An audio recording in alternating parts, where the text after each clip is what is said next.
ఒకటి రెండు ఘటనలు మినహా గ్రేటర్లో పోలింగ్ ప్రశాంతంగా ముగిసిందన్నారు GHMC commissioner Janardhan Reddy. Webcasting తో ఎలాంటి చిన్న సంఘటనలు జరిగినా వెంటనే స్పందించామని అన్నారు. పాతబస్తీలో గొడవలు జరిగినప్పటికీ అవి పోలింగ్ కేంద్రాల దగ్గర జరగలేదని అన్నారు. సౌత్ జోన్ లో ఎక్కువగా పోలింగ్ జరిగిందన్న జనార్దన్ రెడ్డి పోలింగ్ సరళిని విశ్లేషించాల్సి ఉందని అన్నారు. అర్బన్ ఇనర్షియాను కొంతవరకు బ్రేక్ చేయాలనిపించింది. లాస్ట్ టైం 2009 ఎలక్షన్ లో 42.9%. ఇప్పుడు వచ్చినటువంటి అందినటువంటి సమాచారం ప్రకారం రఫ్లీ 45 టచ్ అవుతున్నాం అనిపిస్తుంది.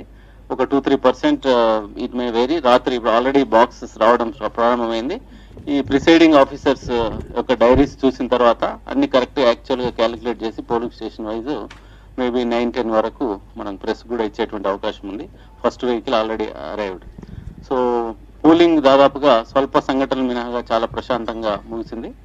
ఒకటి రెండు చోట్ల స్వల్ప సంఘటనలు లాస్ట్ మినిట్ లో that to out side polling station, not exactly voter కు సంబంధించినటువంటి పోలింగ్ సంబంధించినటువంటి కాదు, సమ్ కాన్సిక్వెన్షియల్ మీకు అందరికి తెలుసు. అయితే ఈసారి పోయినసారి దాదాపుగా 300 ఓట్లు టెండర్ ఓట్లు పడ్డాయి. 0.1% కంటే ఎక్కువ పడితే మేము నిశ్చితంగా పరిశీలిస్తామని ఎన్నికల కమిషన్ వార్నింగ్ కూడా ఇవ్వటం జరిగింది. అండ్ దాదాపుగా 2900 పోలింగ్ స్టేషన్ లో మనం లైవ్ వెబ్కాస్ట్ పెట్టుకోవడం జరిగింది. ఎక్కడైతే పొద్దున్న నుంచి చిన్న చిన్న కంప్లైంట్స్ రావటం, ఒక దగ్గర పోల్ స్లిప్స్ కంపల్సరీ కావాలని బయటకు పంపించారు. మేము లైవ్ వెబ్సైట్ లో చూసి దాంట్లో వెబ్కాస్టింగ్ లో అక్కడ ఉన్నటువంటి ప్రిసైడింగ్ ఆఫీసర్ కానీ ఆ వెబ్కాస్టర్ తో కానీ మాట్లాడి అలాంటి నిబంధన ఏమీ లేదు, మీరు అలో చేయమని చెప్పటం. అండ్ ఇంకొక దగ్గర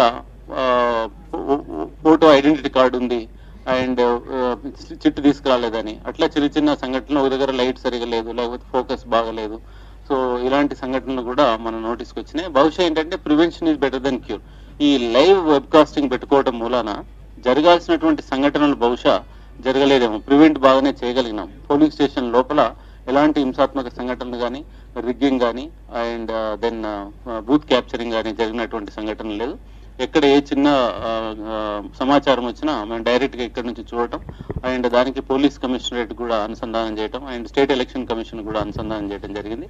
దాని మూలంగా కేవలం 4 వార్డులలో మాత్రమే ఒక్కొక్కటి, అది కూడా 102వ వార్డులో 22వ నంబర్ పోలింగ్ కేంద్రంలో ఒకటి, 136 వార్డు 41వ నెంబర్ పోలింగ్ కేంద్రంలో ఒకటి, 122వ వార్డు 20వ నెంబర్ పోలింగ్ కేంద్రంలో ఒకటి, 114వ వార్డులోని మరో పోలింగ్ కేంద్రంలో ఒకటి చొప్పున టెండర్ ఓట్లు నమోదయ్యాయి. మొత్తం 4. That too not in one single polling station, in 4 different wards and 4 different polling station లో only 4 tendered votes were cast. And మీరు ఈవీఎం సంగతి కూడా మరి ప్రతి ఎలక్షన్ లో మనం చూస్తున్నాం, చాలా మొరాయిస్తుంటాయి, చాలా ఇబ్బందులు పెడుతుంటాయి. ఈ రోజు కేవలం ఫస్ట్ హాఫ్ అన్ అవర్ లో 8 చాలా చిన్న, అవి కూడా వాళ్ళ హ్యాండ్లింగ్ ప్రాపర్ గా చేయలేక link errors or battery problem, అంటే ప్రిపరేషన్ చేసినప్పుడు ఆన్ ఆఫ్ చేయాలి, కొందరు ఆన్ చేసి అట్లాగా పెట్టడం మూలన కొంత బ్యాటరీ డిశ్చార్జ్ అయిపోయి లో బ్యాటరీ అయింది.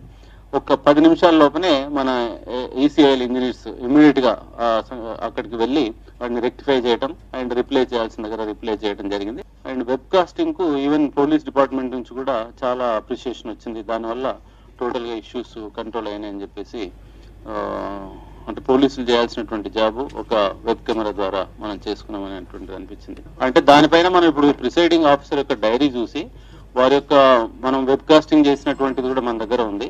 మీరు కూడా చూశారు, మేము కూడా పొద్దున నుంచి చూస్తున్నాము. పోలింగ్ స్టేషన్ లోపల కానీ 100 మీటర్స్ లోపల కానీ మనకి ఎలాంటి సంఘటన జరగలేదు, ఎలాంటి రిపోర్ట్ జరగలేదు. ఇప్పుడు చూసినటువంటి విజువల్స్ ని బట్టి అది బహుశా outside the polling station road మీద జరిగినటువంటి సంఘటన. సో దాన్ని ఒక presiding officer diary, returning officer యొక్క రిపోర్ట్ చూసిన తర్వాత మేము స్టేట్ ఎలక్షన్ కమిషన్ కు రిపోర్ట్ పంపిస్తాము. దాన్ని బేస్ చేసుకుని అక్కడ రీపోలింగ్ జరగాల.